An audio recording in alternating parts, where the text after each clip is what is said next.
Hello, my name's Juicy Kennedy, and once again I've got a little story for you, and the story's called The Day I Lost My Mother. When I woke up, my mother had gone, and so I got up, stretched, and wandered off to find something to eat and drink. I found yesterday's beef burger, half eaten, and some nice cold water. And so I decided to walk round to see if I could spot Mother, or even my brother or sister, who were both gone.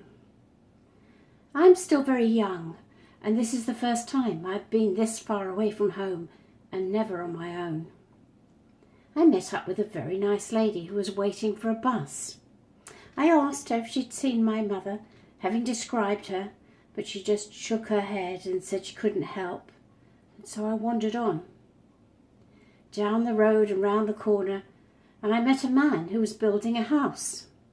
He stopped to talk to me, and I explained why I was walking around, that I was looking for my mother, but he had not seen her at all. And although he was very nice to me, he said he had to get back to work, and off he went into his half-built house. I kept walking and walking, dodging the traffic as I crossed different roads, in the hope of finding them. Eventually the light began to fade and I was very tired, and I heard a voice saying, "Let me in." I walked towards the voice and found a well-dressed young man who seemed to be locked out of his house. He suggested I come in with him. He had a very nice aunt who kept house, and she would be sure to find me a place to sleep. And so I ran into the house with him. His aunt took one look at me. "Well, now, who have we got here? I've never seen you before round here." I told her the tale, and it was such a long story. She sat down and invited me to sit down next to her, which I did. Eventually, after I'd finished my tale, she gave me a hug and said I could stay overnight with her, and that in the morning she would take me to see a friend of hers who might know where my mother was. And so it was that I slept the night in Auntie's house. She fed me dinner, she offered me a glass of milk, but I said no thank you. And so she found me a cool mug of water, which I happily drank. Auntie showed me where the bathroom was and made it perfectly clear I was free to use all the amenities.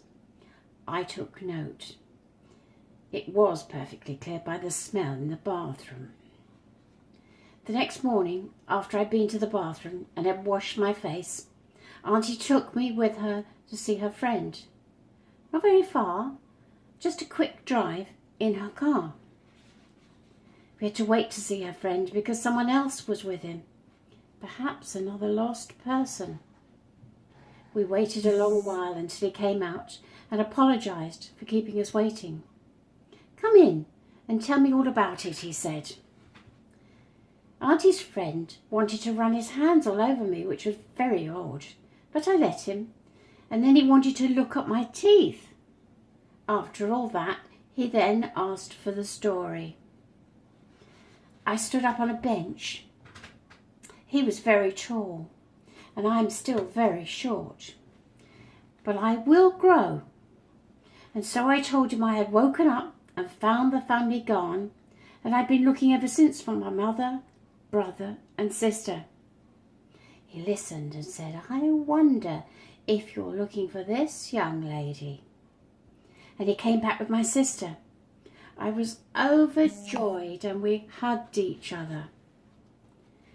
That's for certain then, brother and sister. They do look very much alike. Aunt said she didn't have much room for both of us in her house, but she knew who might be able to help. So she rang the person on her mobile phone and told her the story. "Of course I can.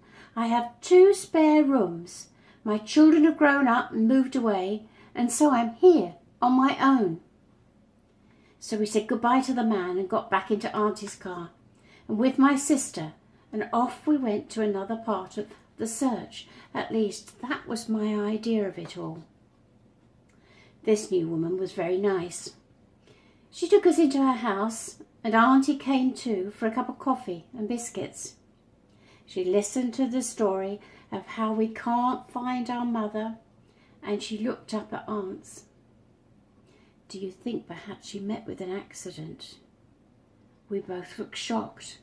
My sister started to cry. The woman scooped my sister up in her arms and held her close. You must think of me now as your mother, she said. And after a while my sister stopped crying and put her head on this new mother's shoulders and took a deep sigh and fell asleep. Poor girl, she's been through a lot. In fact, you both have. Why don't I make you comfortable and let you have a rest? It was a terrible shock to think my mother might be lying in a hospital, or perhaps dead, and we could do nothing at all. As young as we were, no one would allow us into a hospital, and which one would it be? The best thing to do now was to take the new mother's offer and move in with her, and maybe Auntie and her friend might find our mother. I slept peacefully in the sitting room. My sister was already asleep, and so I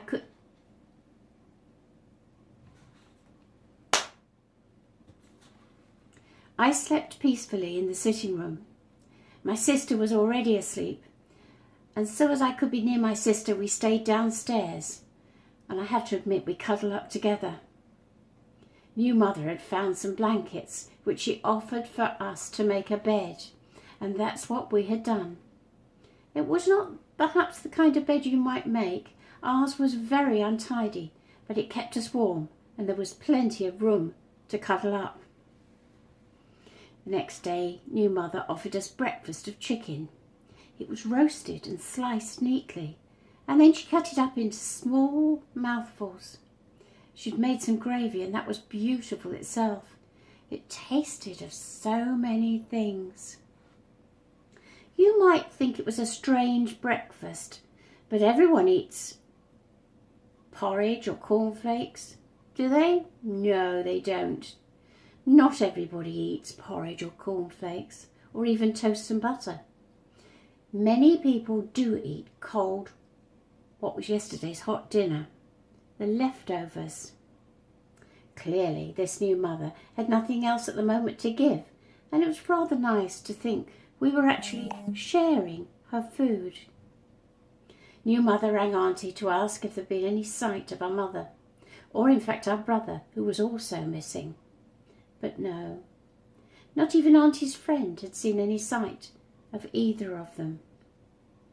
There was nothing for it but to settle down, give up the search, and as we'd landed on our feet and found a new home and a new mother, we were very lucky. 2 weeks later, we had to go to visit Auntie's friend. Apparently, he had medication that both of us should have by way of an injection. No one warned me that needles hurt, and I screamed. He rubbed the site of the injection and told me I had been very brave, and next he gave my sister an injection. She never said a word. She just stood still and accepted it. I like the colour of his hair. It's a pale ginger. He looks gold, and yet his sister is black. Something I had never noticed. I never stopped to look at her hair.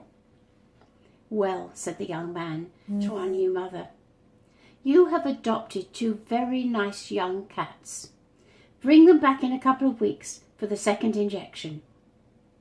And that was the very first time I knew for sure what I was.